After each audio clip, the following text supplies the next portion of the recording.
AI is everywhere. I'm sure it is an exciting buzzword that cannot be ignored. And when we look at India and how can AI transform India, this is our topic for today. And it is my pride and honor to introduce a guest who I coin as the emerging guru of AI in India.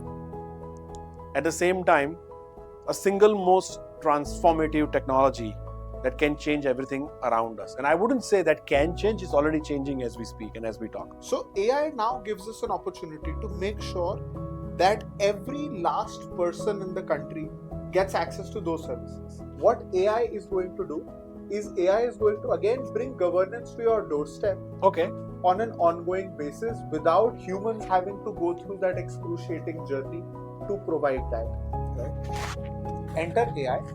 If today I can get all these problems listed, and you have these tools existing today, you don't have to wait for the foreseeable future. You have these tools today. It's just mind-boggling what it can be done. As much as I want to say I was smart with foresight, I was honestly just tinkering in the evenings with some tech. I had this fascination of creating a bot for people in Japan because they have a declining population birth rate. They have a lot more people who are old and end up being lonely. Now, at one point I had work and I had something that could help me with that.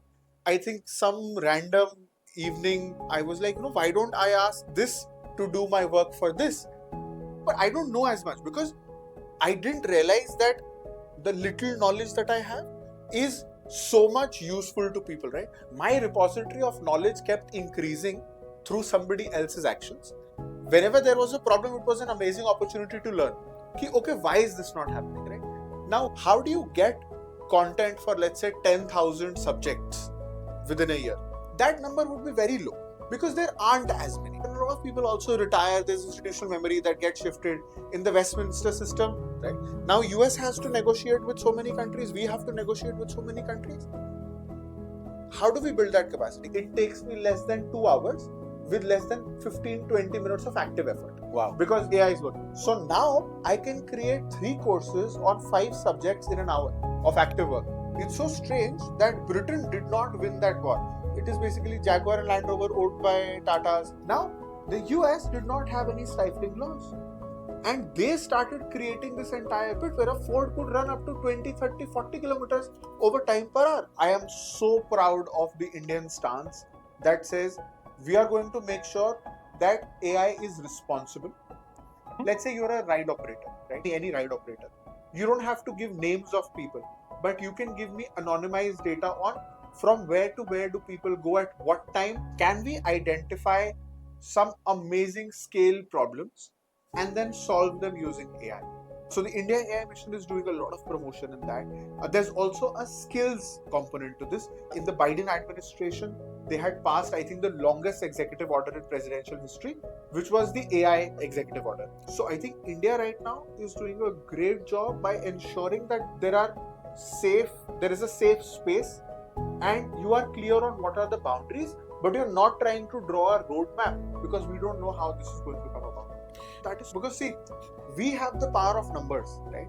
What that means is, if there are 5,000 people tinkering across 36 states and union territories, easily 100 of those people across 10 states and union territories will create something, right? The person doesn't need to know English, the person can be bilingual, multilingual. You have a platform that serves that person the opportunity that he or she deserves. Now, what is the gold standard in this? Gold standard is, how do you invite a celebrity to an event? You have a big event, how do you invite a celebrity? You call their office, you say, okay, sir is coming, okay. On that one day before, you say, okay, reminder 1, you are supposed to come tomorrow, everything on track. Right. You call them in the morning, okay, you are coming, okay, you are here, have you reached, right? Now, it's not humanly possible for you to do this, right? So, what AI does this?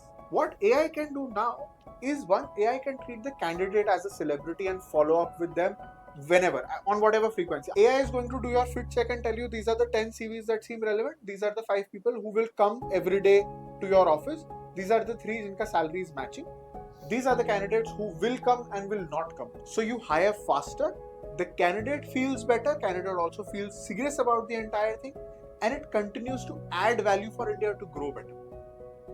But if you see, ATMs actually created access to banking for a lot more people who were comfortable having their money in a place where they could withdraw it over weekends, after 8 p.m, before 9 a.m, in case of an emergency.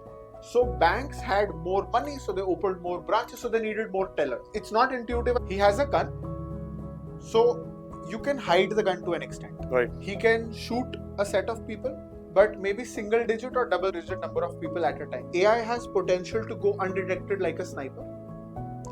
And whenever AI is moving, you can't see it. Right now, you can download a llama model on your laptop and go off the grid. And you will have access to a very next to, I would say, state-of-the-art AI with you on your machine with no internet connection. So you could be off the grid.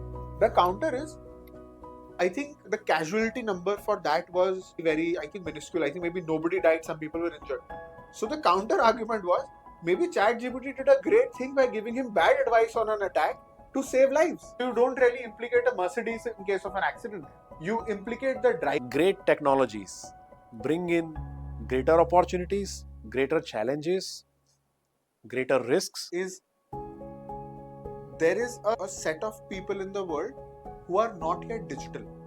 Okay. Somebody who's not digital will now not be AI. AI is causing a lot of demand on the environment, right? Electricity needs are off the roof.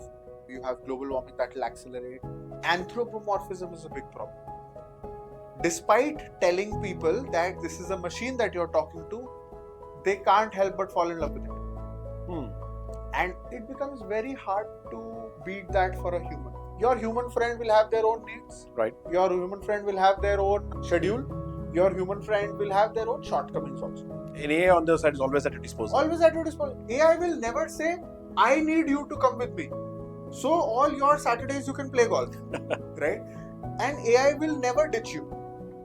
Your friend will. And somebody said, we're going to create a data lake and it will be there. And this one person actually asked, will this lake cause any environmental damage? Somebody said that the biggest fallacy of communication is the assumption that it has taken place, right? If you look around you, right, AI is enhancing some mundane task, helping create better content, maybe replacing your child's homework. And how do I know I'm turning old? Because I have unexplained aches. I wake up and I'm like, there's something in the back. There's something on my foot. It worked out, right? Now I have anything, a muscle soreness, a toothache, I can't sleep, I'm feeling anxious, whatever that might be, right? It's all onto this and it gives me a decent, accurate thing, right? I'm very used to writing a journal, right? You have access to the world's best diagnostician now. So a doctor would also do this, right? We have, at least I have so many questions and I sometimes feel embarrassed. Maybe I should not ask the doctor this. Can I play football after this? Should I do this in the morning?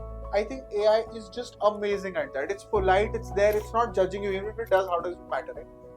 You can just get so much information processed with that. It's great. It's just great.